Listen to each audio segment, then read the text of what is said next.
Good afternoon, everybody. Our guest today is Mr. Alphons Joseph Kannanthanam, or Mr. KJ Alphons, who is an Indian civil servant, advocate, and politician from Kerala. He was the former Union Minister of State for Culture and Tourism from September 2017 to May 2019 under the BJP government of Narendra Modi. He is currently serving as a Rajyasabha MP. Mr. Alphons belongs to the 1979 batch of the Indian Administrative Service and has also served as the Commissioner of the Delhi Development Authority. Mr. Alphons was born in Manimala, Kottayam district in Kerala, India, and was a left Democratic Front supported independent member of the Legislative Assembly for Kanjirapalli constituency in Kottayam district, Kerala from 2006 to 2011. He joined the Bharatiya Janata Party in 2011, and Mr. Alphons was also one of the toppers in the civil services examination and won the Best Collector Award thrice. Under his guidance as District Collector Kottayam, Kottayam became the first 100% literate town in India. He was also instrumental in building a cancer hospital as part of the Kottayam Medical College and started a mass contact program which later won an award from the United Nations. Under his guidance, India ranked third in the World Travel and Tourism Council report in 2018. President Ritesh, may I request you to welcome our honored guest. Thank you. Thank you. Thank you very much indeed, Honorable Alphons Kannanthanam, for joining us today. It's quite an honor and privilege for us to have you with us. Thank you, Rotary and Rashmi, for introducing our wonderful guest. And now the floor is yours.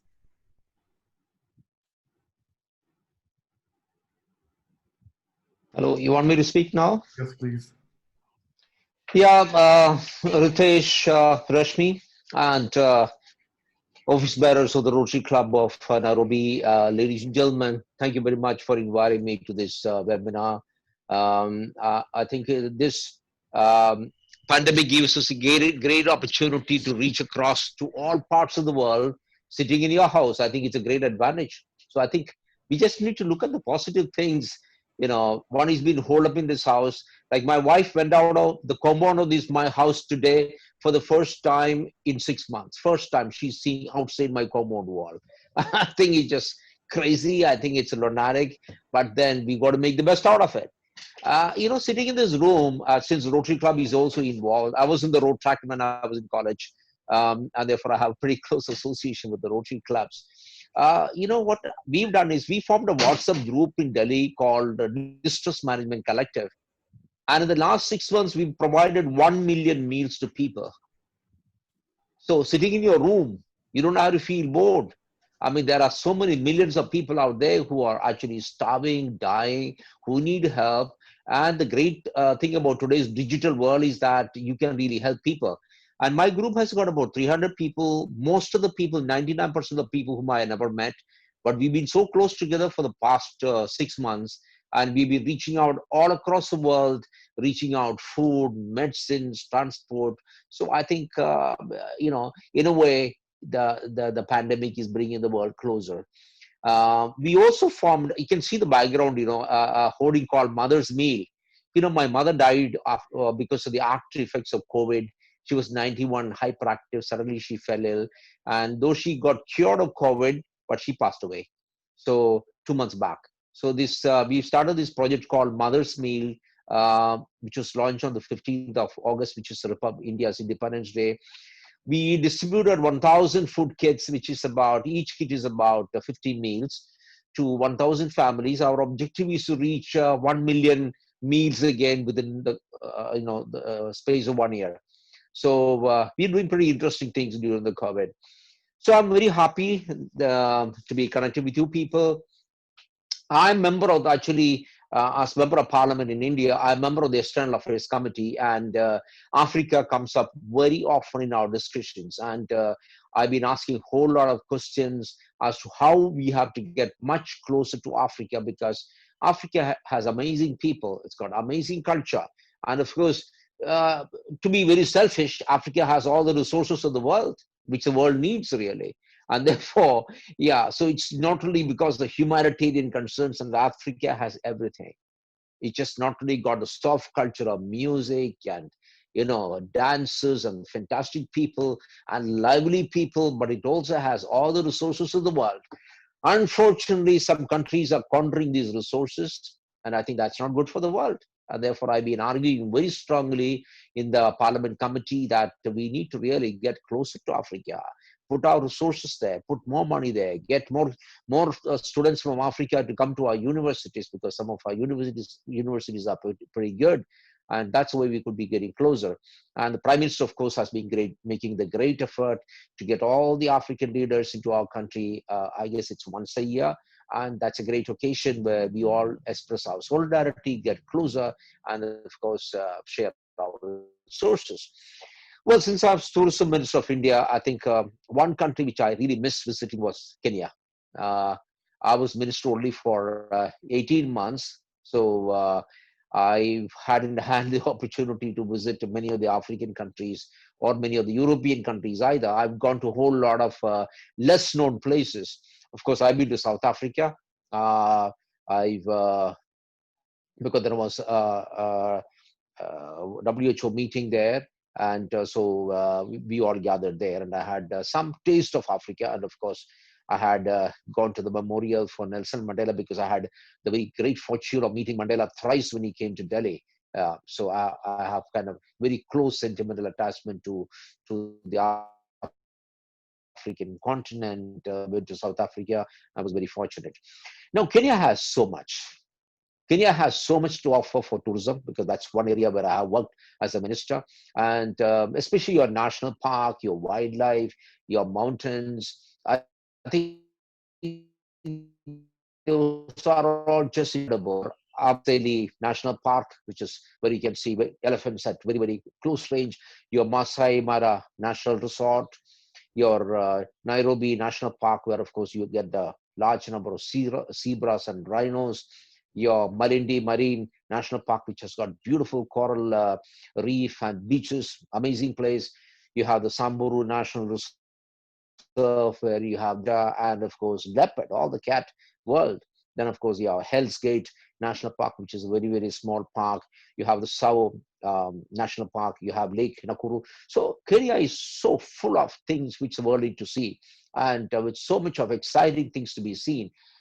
But the problem is, the coronavirus has destroyed tourism across the world. As of now, tourism is dead.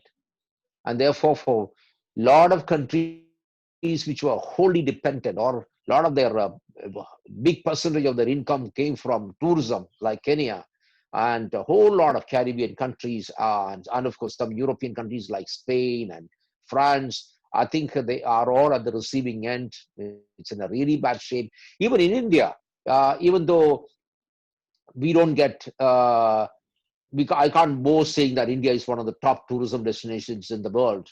Last year I got only 16.5 million tourists compared to what Spain gets, 85 million people.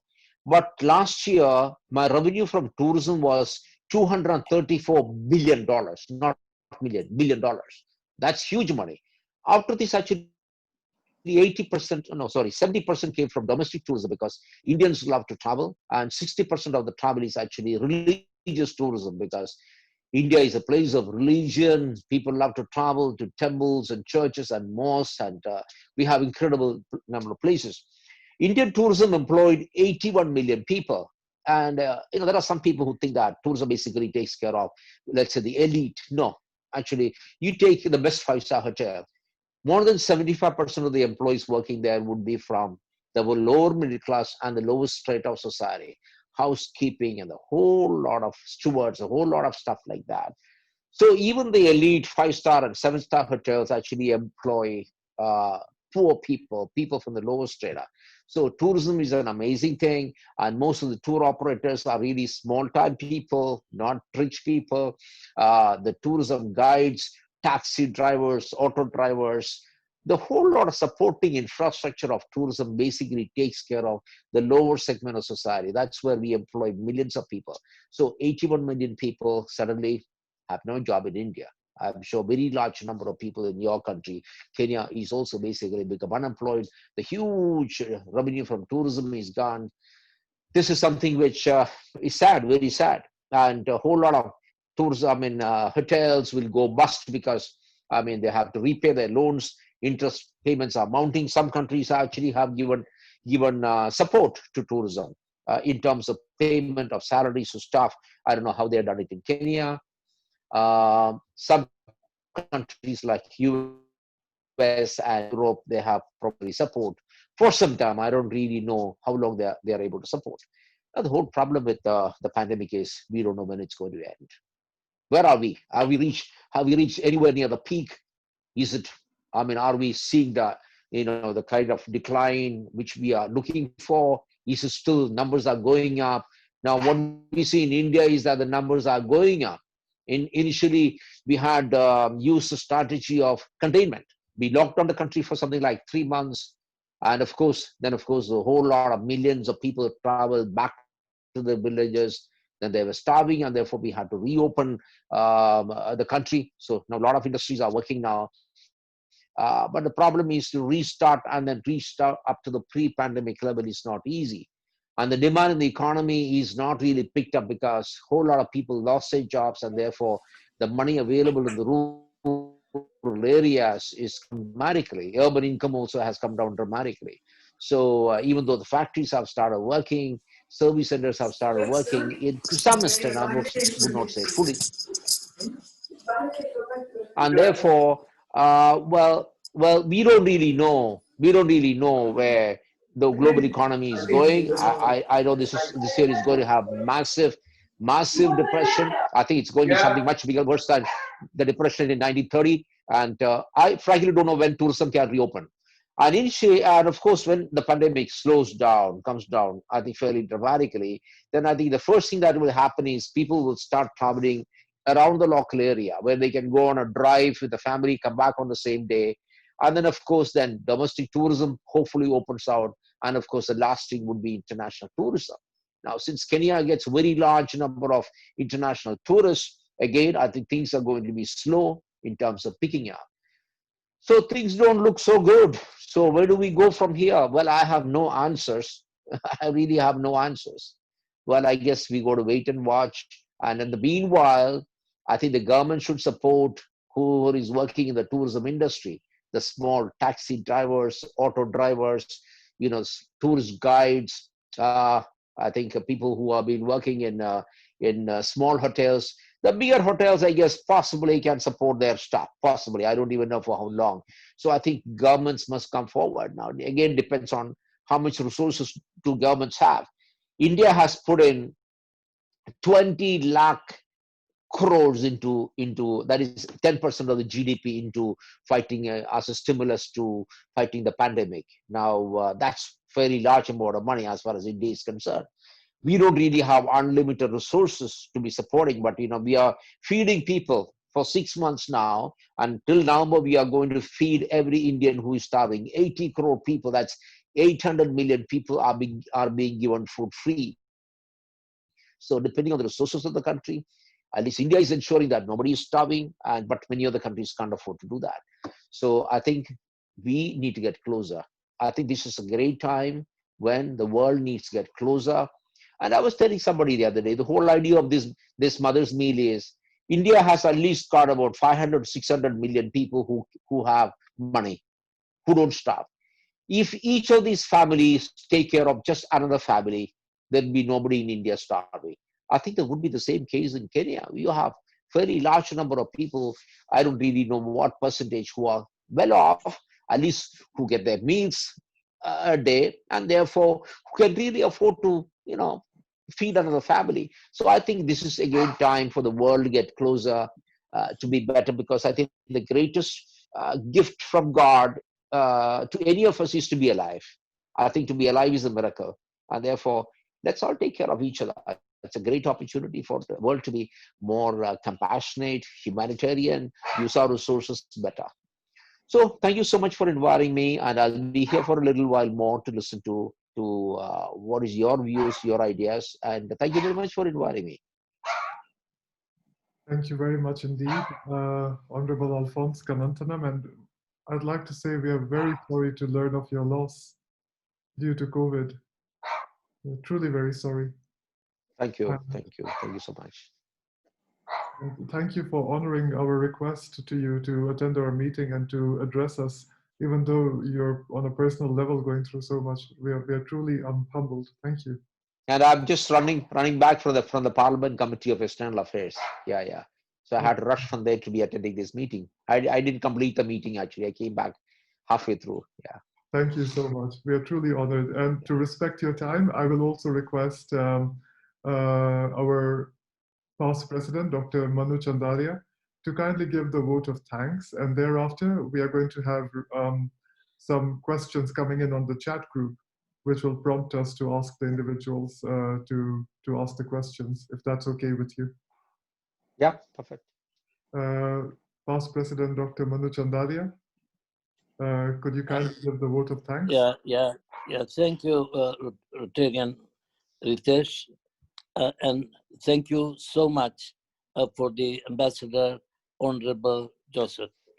I think that you have put up that what's going to happen for the tourism. This is the main issue today being discussed, even in Kenya. In Kenya, we used to have a major number of tourists visiting this country. We had, I think last year we talked about 2 million tourists. The point is this, that tourism, until the countries which are going to send the people start sending again, it's not going to operate. So I think that what is required now is to support as much as possible. Now, I think the Rotary, under the past Rotary Governor Gita Manek, we have provided number of washing units in the various places where washing units does not exist. As one of our foundation, we have also provided food for the whole family to last for about 2 weeks or 3 weeks like that, to about 1,000 people. The point is that this is the time to hold hands. And the way that you have come out and say that if one family looks after the other family, then I think we will be all right. But when you talk about the numbers, then I think we have to be very mindful. But I think the Rotary is doing everything that they could. But I don't think sufficient would be done unless the government realizes that hunger is going to be the major problem as an outcome of after COVID. So I would suggest that the best thing would be is to influence the government in making very sure to bring out people, numbers, and show them that what's happening. Take videos, show them exactly what is on the table in a day. So that is which will awaken the people. I think that we need to have a positive strategy now to make very sure that when you want to say one family helps the other family, that's not easy. It's easy said, very difficult to do it. But basically, I would suggest that now it is holding hands is most important in this particular post-COVID-19 era. So thank you very much for telling us about how India is. But to my way of looking, India's tourism could be double than what it is today. If there is basically the man when he starts, the biggest in the problems is the immigration. And after the immigration is the safety. And then food safety, water, food eating, everything should be in a safer place. So this is what are the issues which needs to be resolved, but it'll take its own time. I think that the president, the prime minister is doing everything that he can. And I'm sure that the way he tackled COVID-19 in the first few months by making very sure that we do not run and move as fast as the rest of the world is moved.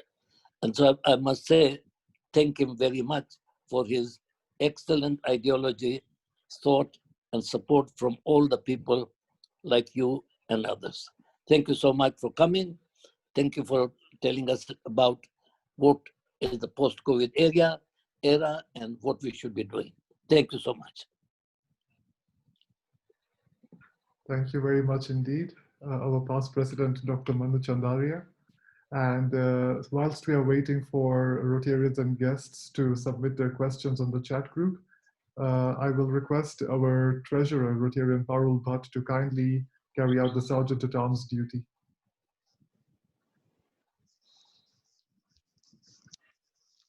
Rotarian Parul. Thank you, President Ritesh. To all the members who are present, it's pleasure to see you all here. And as we see, we have already hit our Sergeant at Arms this week, which is the second highest collection since we started the new Rotary year at 26,500. I can see my dear Kalpa over here, smiling very nicely over there. Kalpa, find another 500 shillings. And Rashmi is trying to see her phone whilst I'm talking. Rashmi, I can be a very tough treasurer, I'm told. But on a lighter note, so there was this church which had a bar next to it.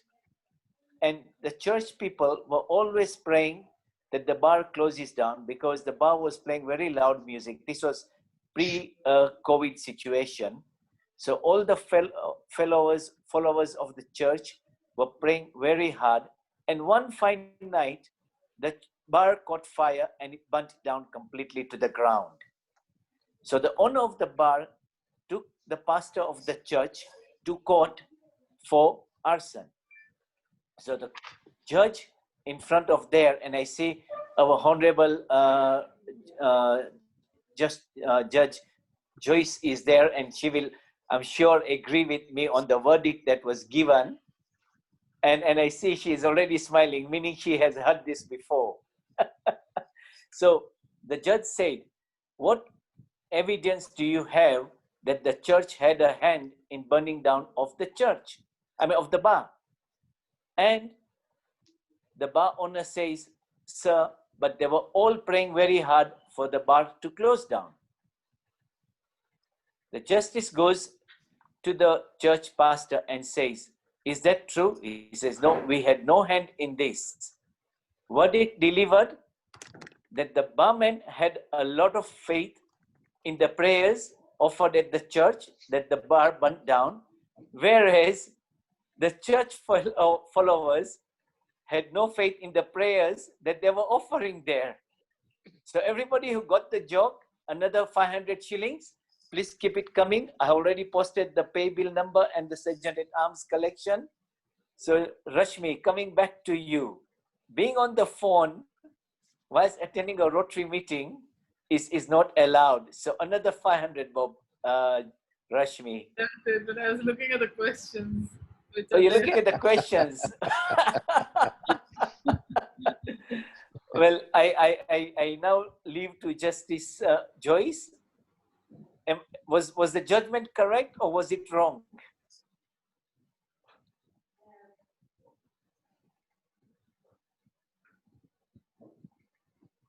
I can't say whether it was right or wrong because I did not hear both sides of the story. Ah. Okay, then she was not even paying attention. So I know Justice Joyce is coming in with some good Sergeant at Arms as well.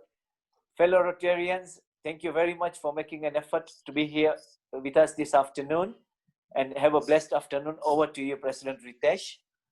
Thank you. Thank you very much indeed, Rotarian Parul.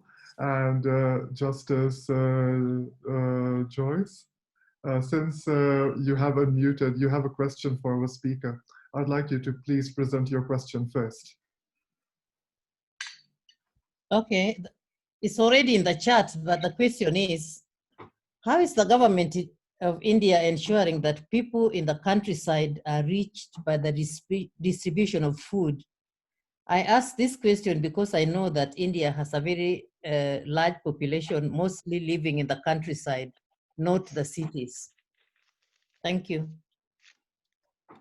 Yeah, so we have for a long time, past 40, 50 years, we have a very vibrant, what we call a ration public distribution system.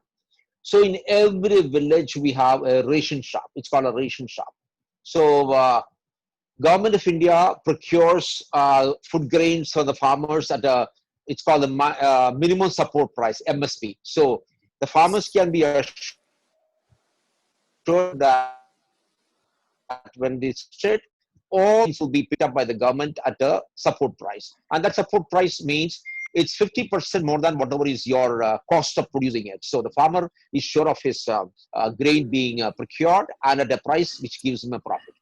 All this is collected by procurement is done by the Food Corporation of India. And India last year produced something like 280 million tons of, I think, wheat and then equal amount of rice. So whatever is excess which a farmer wants to sell, it's procured by the Food Corporation of India, and then it is distributed to the states. And it is for the states to distribute it then in turn to the villages. And we have a system in which every district headquarters in a state has a depot. It goes down to the sub-district level where you have a depot, and from there it is distributed. And every week, the ration is generally supplied every week, or they have the option of picking up every month. The entitlement is whatever is announced by the government of India. Some states add extra to that. India has got 29 states. So the federal government gives X amount of grains, rice, wheat, and also some cereals, and also sugar and some kerosene. So these are 3 or 4 things which are there in the ration, and that reaches them every month, and that is supposed to be available from the second, around the 10th of every month onwards. It is available morning till evening, and the quality is supposed to be assured. If it's not good quality, the people don't need to pick it up.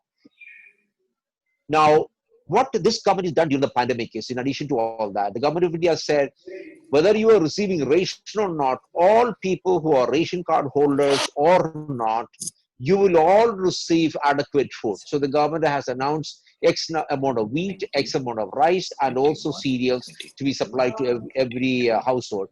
So out of about 1.3 billion people in this country, about 80 million people are receiving free food.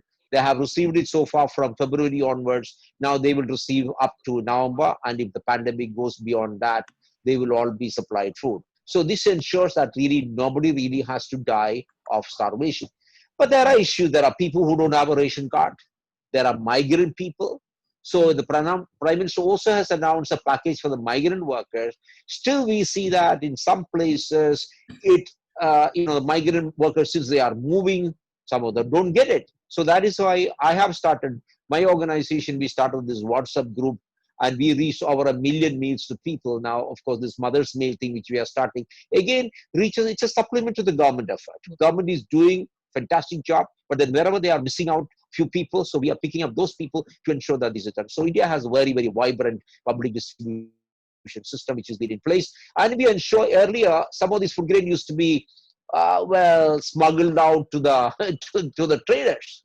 So this is something which this government has ensured that the public distribution, food grain, cereals and all that doesn't go to the black market. So we have very stringent laws under which they can be arrested and of course taken to the court and punished. So it's a pretty effective system. Thank you very much indeed. Would it be okay if we take a couple more questions? We'll take 2 questions together. One is from Dr. Margareta Wagasheru, who's joining us from the US. Dr. Margareta, your question can go first, followed by Rotarian Anuja. And the third question will be from Professor Michael Hopkins. Thank you, President Ritesh. And I wanted to especially to thank Honorable Alphons. I thought he brought out many wonderful points. And of course, the tragedy of COVID is affecting us globally. And I do think that your country is exemplary in its effort to feed the poor and reach out and address the issue of starvation. Your point that the post-COVID issue will be starvation is troubling but true. I wanted to ask, we know we are in an age of globalization, and the pandemic has illustrated this tragically, but surely this is the case.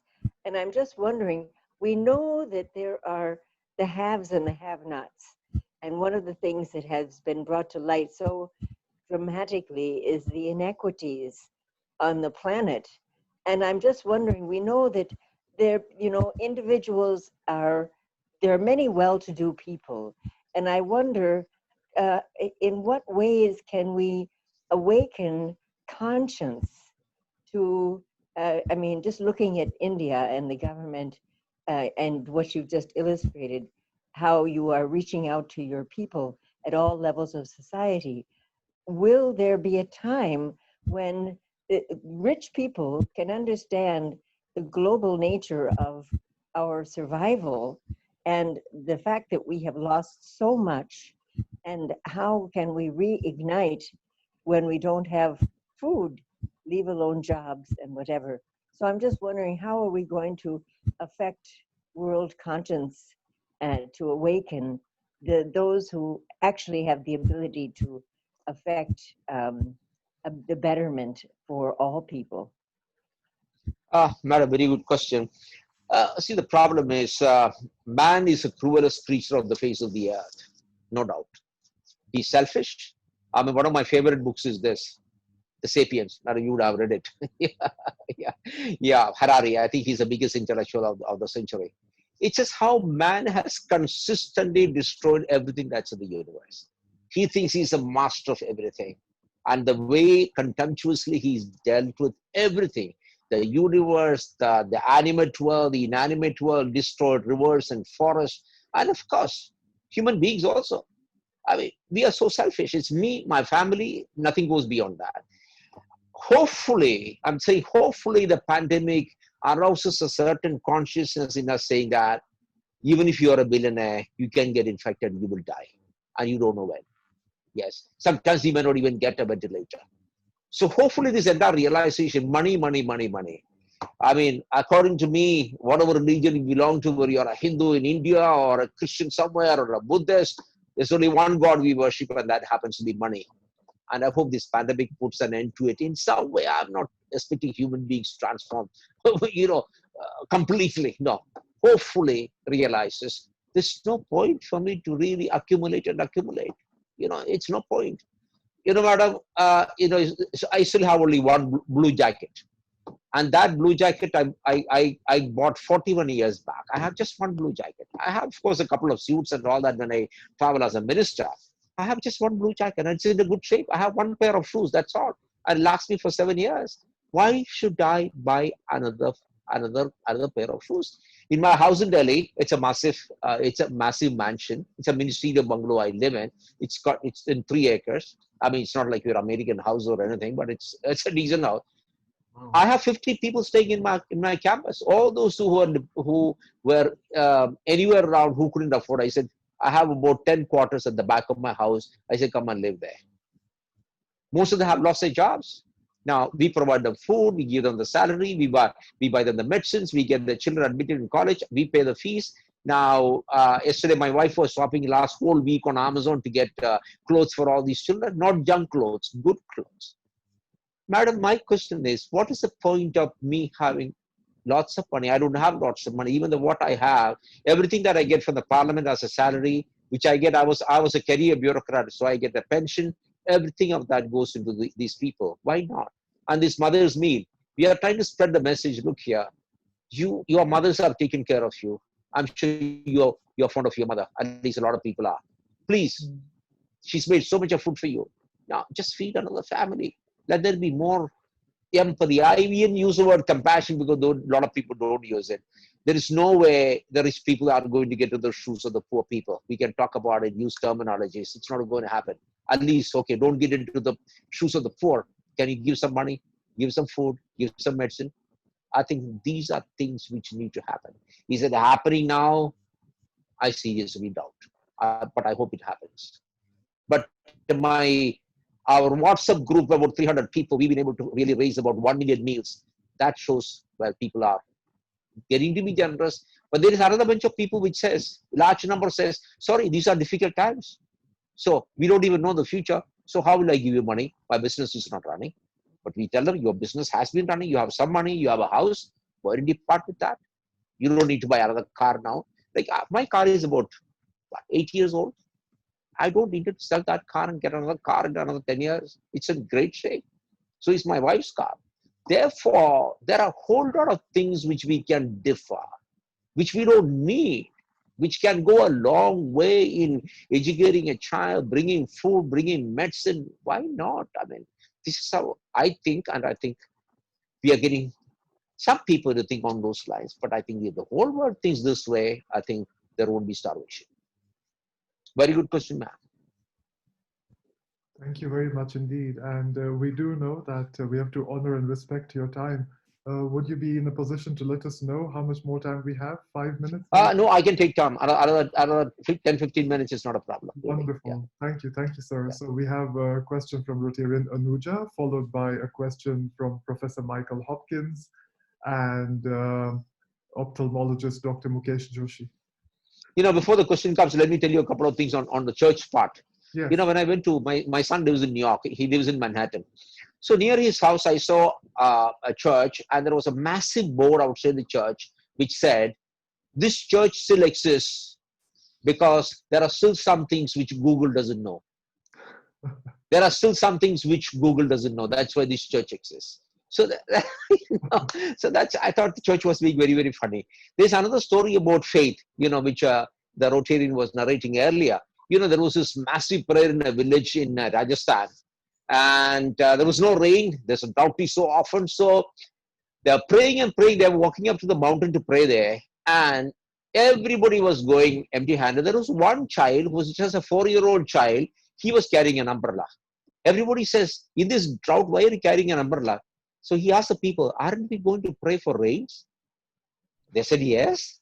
Therefore, how do we go without an umbrella? Only that little child, 4-year-old, had the faith that, yes, my prayer will be answered. I think a lot of us pray, if the God is there, let him hear. Do we have faith? If you don't have faith, don't pray. Absolutely. Sorry, I interrupted you. That was wonderful, actually. Thank you for sharing that with us. And you're absolutely right. And you also have a wonderful sense of humor. Thank you. Thank you, Rotarian Anuja. Yes. Hello, our honorable guest. And thank you so much for summarizing the current situation with COVID so quickly and well. And actually, I have to tell you that I listen to a lot of politicians from all over the world.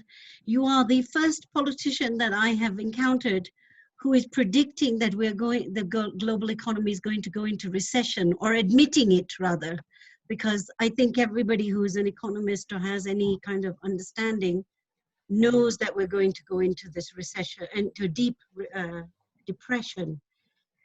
My question really is, you have mentioned individual social action, you've mentioned your 300 people group on WhatsApp.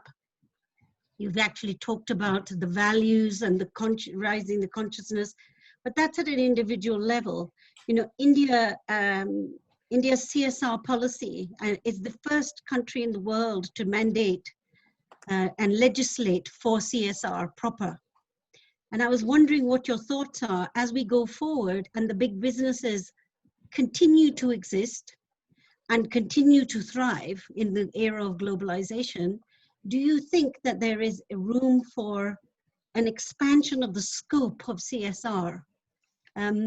Your government distribution, for example, of food, it cannot sustain only the government doing it or individuals doing it. What is the role of corporations, do you think, in the future? Yeah, thank you, ma'am. India is one of the first countries to introduce a legislation about 4 or 5 years back, saying that there must be a corporate social responsibility, that 2% of your net profit, it must go into social responsibility, into charity. So that's happening pretty quick. And last year, we actually, in the budget, we also brought in a legislation saying that if somebody doesn't do it, you can be criminally prosecuted and sent to jail. Then, of course, there was such an uproar in the national and from the corporate sector. And we removed that legislation. We were planning to have a legislation, but we dropped the whole idea. We said, let's persuade people. We have the legislation in place, but we don't want to criminally prosecute. Now, why did it become necessary to have a law to have contribution from corporate sector? Well, it's the same thing all over. The corporate sector is pretty unkind. People are pretty unkind. If you take globally, I think in India, take for example, we contribute very large amount of money to temples and churches. But how many people really contribute to charity in India? Less than 1%. So I don't really know globally how much it is. But I think the number of people who are compassionate is far too few. Same applies to the corporate sector. Very few of them used to do charity, so we introduced a legislation on CSR. Now, there's a catch here, which you possibly know or you don't know. Many of these companies have got smart and they have set up their own in-house, what you call humanitarian societies. You know, they registered a society for charity under the Societies Act and say that, okay, my company earns, let's say 100 crores, we have to put into CSR, and that goes to an in-house, charity house, which will be managed possibly by the wife of the CEO or the chairman. Now, quite a few of them are doing that. Now, that again is cheating your conscience, cheating the poor. I think, of course, some of the companies are really doing it very well. I mean, there are companies like Tata's and a whole lot of people who are doing it really very well. But some people are really actually round-tripping the whole thing, actually. So it's not fair. Anyway, we are very proud that India is one of the countries which has legislated that there must be a role for compassion, for charity. The poor people must benefit because, I mean, you built your company based on, on a loan which you have borrowed, taken from a bank, and whose money is it? It's a people's money.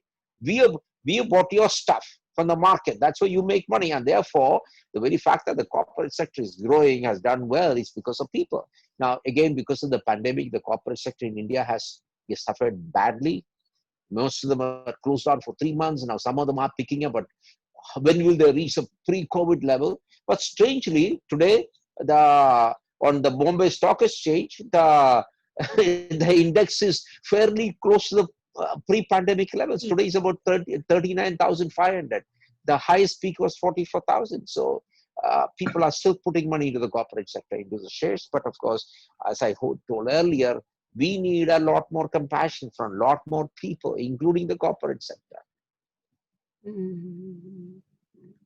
Thank you very much indeed. And before we go to the further questions, we have some comments. One of our comments is from our past president, Dr. Manu Chandaria, who's a very renowned philanthropist across Africa and globally.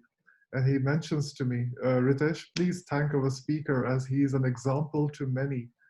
How many of us will adopt 10 families till we are under this COVID era? Thank you so much, sir. And thank you, Dr. Manu. Thank you so much for the kind words. Yeah. And also Anuja has written a comment, what a unique and exemplary politician. And we now have our next question from Professor Michael Hopkins.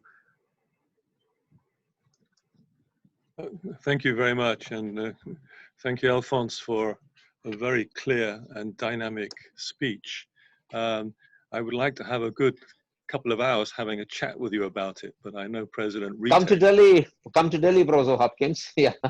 Well, I am actually a professor at the Indian I Institute. didn't tell you one thing before you raise a question. I also feed about 500 birds in my lawn. We have about 25 species of birds, including peacocks. We feed about 300 eagles who come here every day. So that means about 10 kilograms of chicken every day. So it's just not the human beings alone, also the birds and the animals. And I have 10 pets, all adopted from the street. 7 dogs, 2 cats, all adopted from the street. Okay, sorry, I interrupted you. Yeah. No, wonderful. It's not often that people interrupt me, I must say. We're wonderful. But let me make some quick telegraph remarks. One is I don't agree with you about Sapiens. I think I'm much more positive than that. 2, I think we're in a recession now, but I think we'll get out of it. 3, I don't agree with the 2% CSR. I think it should be much wider and more sustainable than that. But I have 2 questions, if I may. One, on basic income. What is the situation now in India? You're one of the first to pilot a basic income. And I think that transferring basic income to the poorest, and it should be closely targeted, is much more advantageous than giving away goods and food and so on. So I wonder where you are on the basic income. But I think one idea I want to throw in your direction, which I have written about, and I actually work with universities both in Mumbai and in Delhi, and with the team there, and I'm giving a course actually on CSR next week in India, well, from here. What I wanted to mention was the issue of personal social responsibility for tourism. I think there's both a supply and a demand side. I think on the demand side is that when people come to your country, that they should be received, and they know that the hotels and the transport and so on are socially responsible, that people are wearing masks from the airport, from the customs office, and so on. So certainly from the supply of the tourist product, it should be supplied in a socially responsible, personal social responsibility manner. And I know so many of Indians, and this is not a blanket criticism of India, of course not, quite the other way around. The gracefulness of India is well known. I just think that perhaps something from the tourist industry would really help that. And in exchange, I think you should ask the tourists and visitors to your country also to be personally responsible, that they should also respect you and your country, and that they should all wear face masks, and they should also follow the rules when they come into India. So the bargain should be, you do something for me, and I'll do something for you. Sorry to go on for so long after what you were saying, but those are my thoughts for today, and thank you very much. Thank you, Professor Hopkins. I like people who disagree with me. That means that means we are all thinking. Yes. So there are multiple means of reaching out to people. Just to add, excuse me, just to add, Yeah, I sure. agree, endorse, and in 2007 advocated to the then wannabe BJP party officials that 2% CSR was what I would advocate the moment you come into government.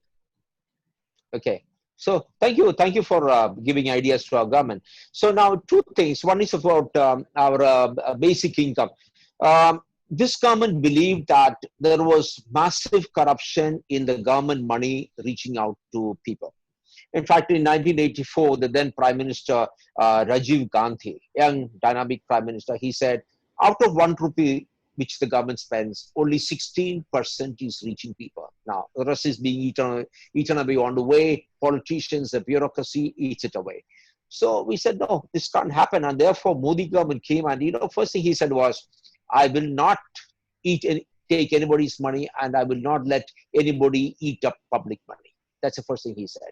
So he's massively cleaned up the corruption part of it. And he said one of the things which he said we are going to do is directly transfer the money to people so that nobody intermediary can actually steal this money. So what we have done over the past 5 years, 6 years is almost in every sector, from subsidy for fertilizers to a whole lot of, except for basically food. Food still is being physically supplied to people, because we don't want the men basically to take that money and go and get drunk and the family starve, which we can't afford. And therefore, food is still being supplied by the government. But a whole lot of areas, in education, in healthcare, a whole lot of things. Healthcare, for example, today 100% of India's people are covered by the Ayushman Bharat scheme, under which you don't really just go to one of these small-time hospitals. You can go to the best hospitals in the country and get treated, and the government pays $500,000 rupees. I mean, converted into dollar terms, how much would that be? I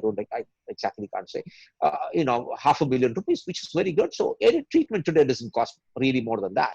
So directly transferring money to people. Over the past 6 years, we have transferred money to something like 250 million transfers we have done approximately. That was a count last month.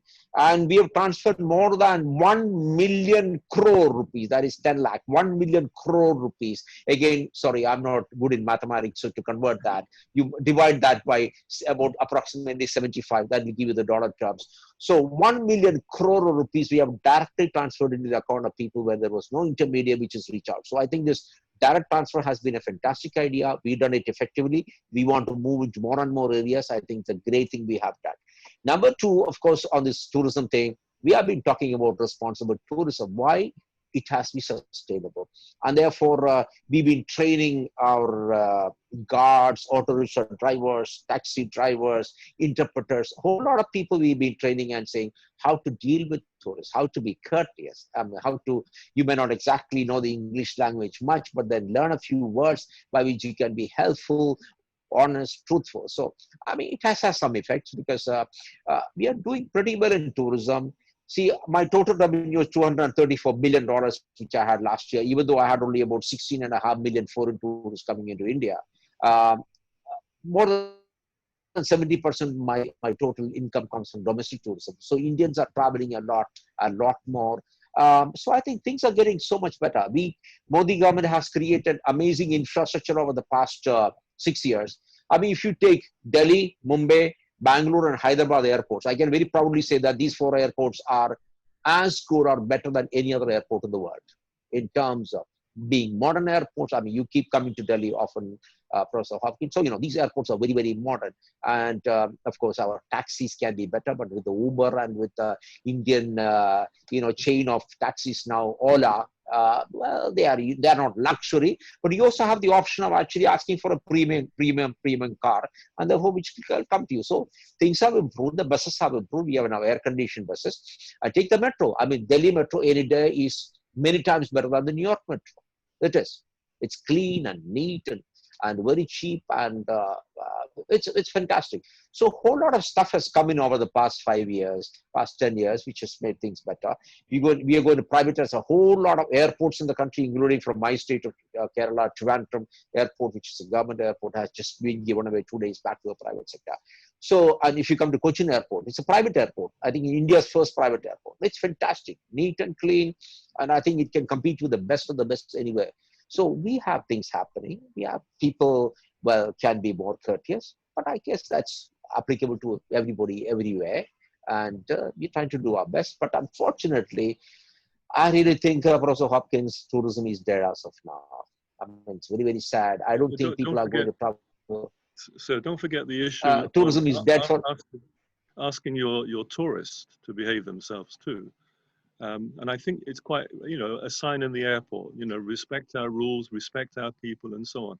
It's got to be voluntary. It's very difficult to legalize. And I think you'd get more tourists if they know that India is safe. And I know you've been trying very, very hard as well. But I think also the responsibility is on the tourists. I've said this to many other countries as well.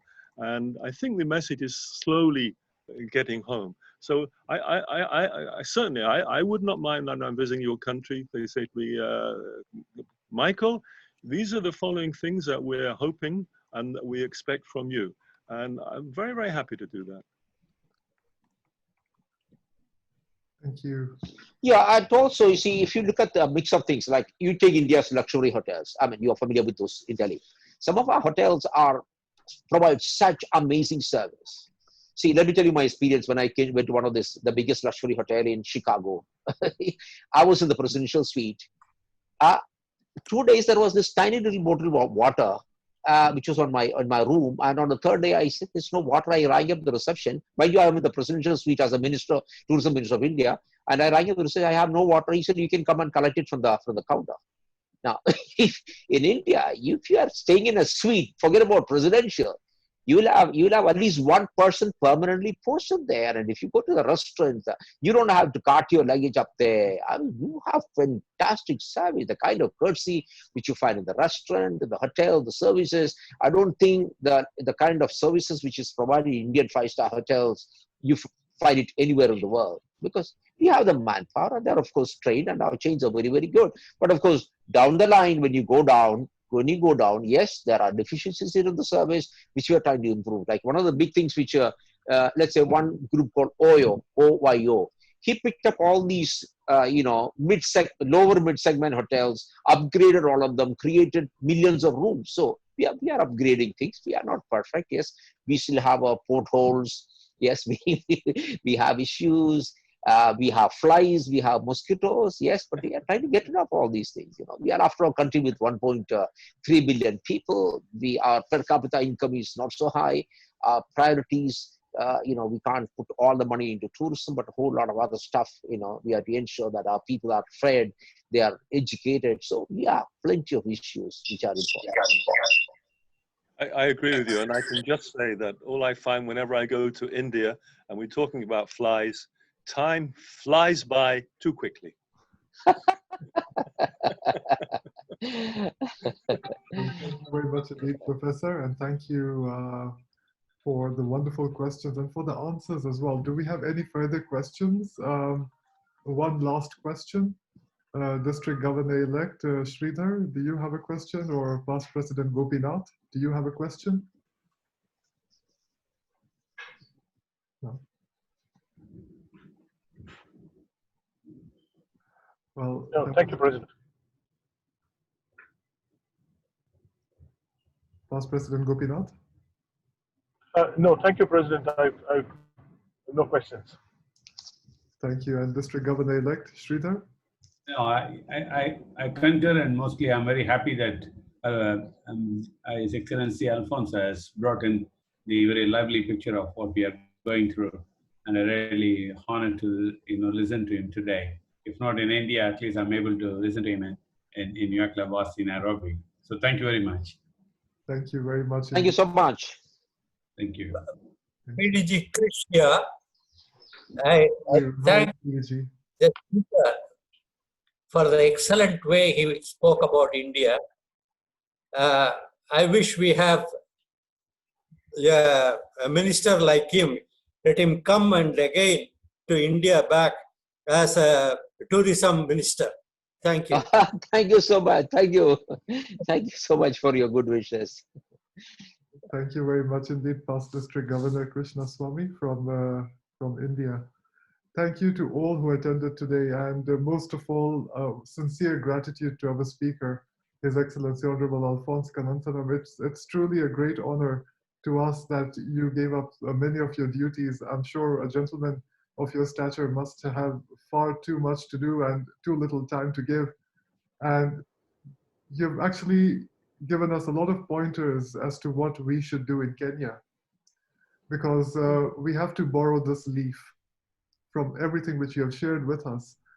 The one thing which I do agree with you absolutely is the hospitality available in Indian hotels and resorts.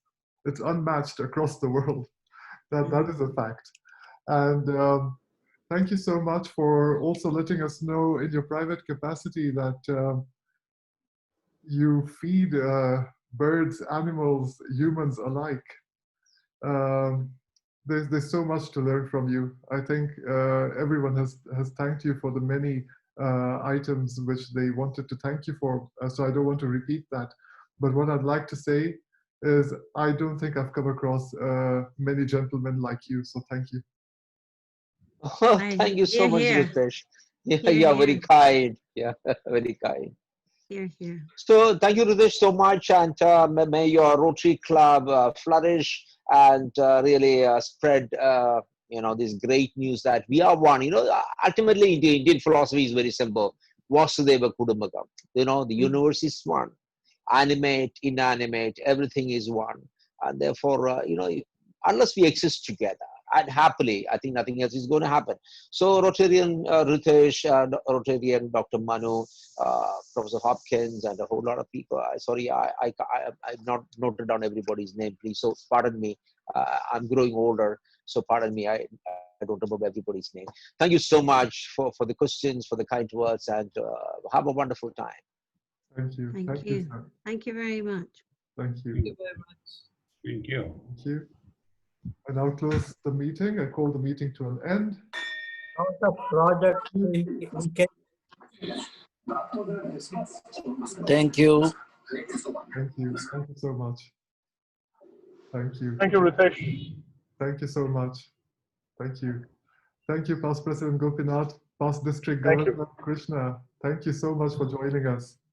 Yeah, thank you, President. Thank you. Bye. Thank you. Ritesh, I used to come to Kenya several times. I see. And we do a lot of projects in Kenya. Okay. Yes. Yeah. Along with Ravi and a group of people, we came last year, right? Year before last year. Okay. Very recently. Well, upon your Thank next you visit. for wonderful meeting. Thank you for, I thank for making arrangement for this wonderful meeting. Good luck. Thank you so much. Thank you. Thank you. And to all present, before I close, I'll just let you know about our future meetings. Next week, we have a panel discussion for early childhood development on Thursday.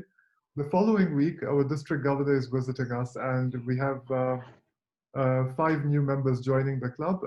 These are very prolific individuals, luminaries in East Africa who are joining our membership. On 11th of September, our club turns 90. So we are going to have our 90th charter anniversary with the Past Presidents Forum in the evening. Hello. Okay, you tell me. No, I will not be able to come today. And the following week, we have a wonderful friend, and she's a beautiful singer in India. Her name is Shilpa Rao. She won the Filmfare Award for a beautiful song she sang last year. And she's going to be joining us to have a conversation with us about music. And the following week, we are going to have a panel discussion about women in science, which is going to be chaired by Ambassador Judy Wakungu, who was the PS of Environment in Kenya and is now serving as a Kenyan ambassador to France. So I invite you to all of our future meetings, and I'll definitely share the Zoom links as I have in the past. Thank you all for attending. Thank you. Hello, President Ritesh. Yes. Gopinath here. Yes. I just wanted to let you know this Monday, August 31, at 3 p.m. Indian time, we are having our meeting with the Nobel laureate Muhammad Yunus as the chief guest. Wow. And also Shekhar Mehta as the guest of honor. So I will send you the link. I will send you the link, and I would request you as well as your members to join in. Definitely. Thank you. Monday, 31st of August. I'll make a note of that. Thank you so much. Yeah. Thanks. I think Zoom is a blessing. It's made the world connect. I know. Thank you. Thank you so much. Thank you so much. Yeah. Bye. Bye. Thank you. Goodbye. Rashmi, thank you for this wonderful guest today. And it went so well. And we have. Really happy about that. I didn't expect him. I didn't know all these things about him. I had heard that he was very honest and he's very, principled, and he's very high in integrity. But I didn't know all these things about him, what he's been doing. I really enjoyed his, his approach, the way he's, he's very proactive. Past President Muhammad Ali, thank you for your support and for always joining us, and well, for congratulating us. Thank you. Margaret, I wanted to have a conversation on the book. I don't know if she's there. I've sent her I think she's not there. Rashmi, actually, you are right. There are many things about him which must have surprised you as well. Yes. But what really I was taken aback is how warm, friendly, and I think he had a wonderful sense of humor. And now I understand why he was saying that don't call me minister and this and that. He's not that kind of a person, He's so away from all the trappings of being a minister and all that. And I had read in his wiki that he spent 1 year in a slum, sorting out their issues. His wife has been working there for a decade now, but she works with a group there, and they sort of, make those slums livable. But he actually lived there for 1 year. 1 whole year. 1 whole year he was living there. That's a to sacrifice. understand what life was over there. And I don't think I know anybody who has lived for 1 year in the slum voluntarily. So he's special. Especially for the betterment of the country, to understand how things work at different levels of society, to go voluntarily into an informal settlement area out of the luxuries of your own lifestyle and everything. I think he's a very probably a very spiritual person to do that. Even beyond someone who wants the betterment of the country, I think there's a lot of spirituality there. And you know what he's done? Like, I know these minister bungalows are very large. Like in Kenya, a 3-acre house is like okay for some people, but in Delhi, like to have a 3-acre house is a huge thing. It's huge. And you see how he has sort of shifted families inside, you know, to get to utilize it more. I think that really speaks a lot about his personality. It says a lot for him. I like the fact that he's feeding birds and feeding animals and adopting animals and taking care of humans and feeding families, and it's quite interesting. And Rotarian Nelly, past President Nelly, thank you as always for joining us from Rotary Club of Embu. And please do convey our best greetings to all members of your club. Dr. Margareta, I think we will have to organize a meeting. Because I think only both of us are there. They're just on, but they're not responding. Ah. Yeah. Mm-hmm. Margareta also. Actually, she wanted to talk, so that's why I was linking.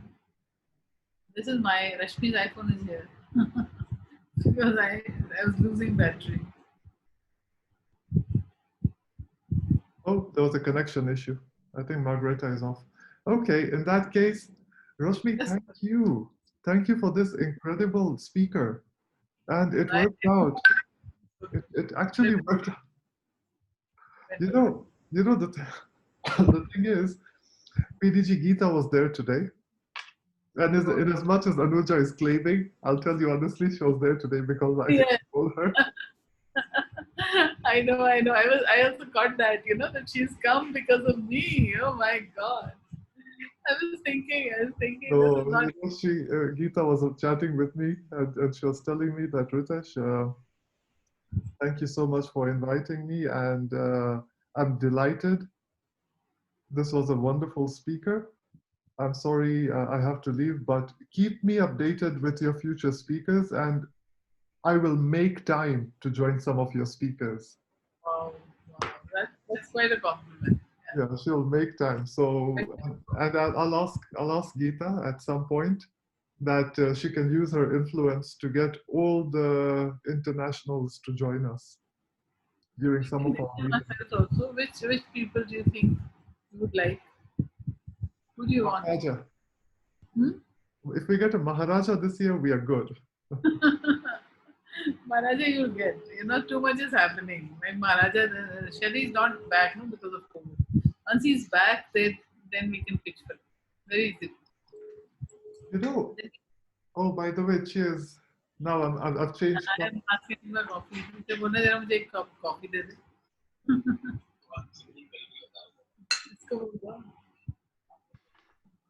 What is that juice? This is Coke, Diet Coke. I'm getting my coffee. Well, I think the meeting went well. I'm just going to now